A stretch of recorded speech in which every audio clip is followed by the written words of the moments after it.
జిల్లాలో ఉన్న job seekers అందరూ దీన్ని సద్వినియోగం చేయాలి. అనంతపురం జిల్లా సింగనమల నియోజకవర్గం బుక్కరాయ సముద్ర మండలంలో దొంగలు రెచ్చిపోయారు.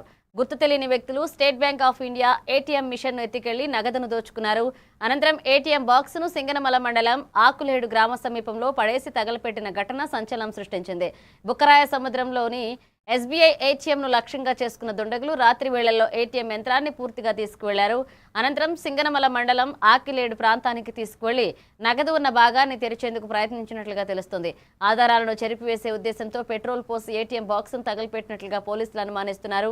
ఘటనపై సమాచారం అందుకున్న పోలీసులు వెంటనే ఘటనా స్థలానికి చేరుకుని పరిశీలించారు. క్లూస్ టీమ్ సిబ్బంది ఆధారాలను సేకరిస్తూ దర్యాప్తు చేపట్టారు. ఘటనా స్థలంలో కాలిపోయిన ఏటీఎం భాగాలు, యంత్రం అవశేషాలు గుర్తించారు. ఈ చోరీలో ఇతర రాష్ట్రాలకు చెందిన అంతర్రాష్ట్ర ముఠా ప్రమేయం ఉండొచ్చని పోలీసులు అనుమానిస్తున్నారు.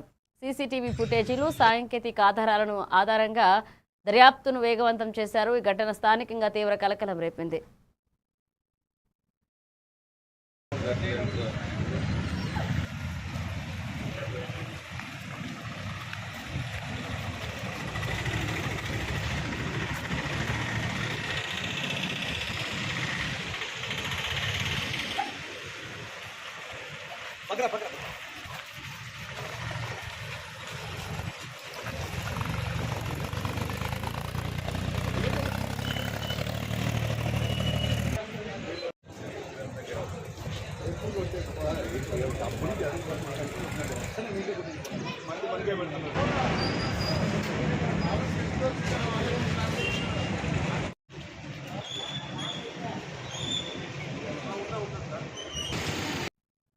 నిజాంపేట మండలం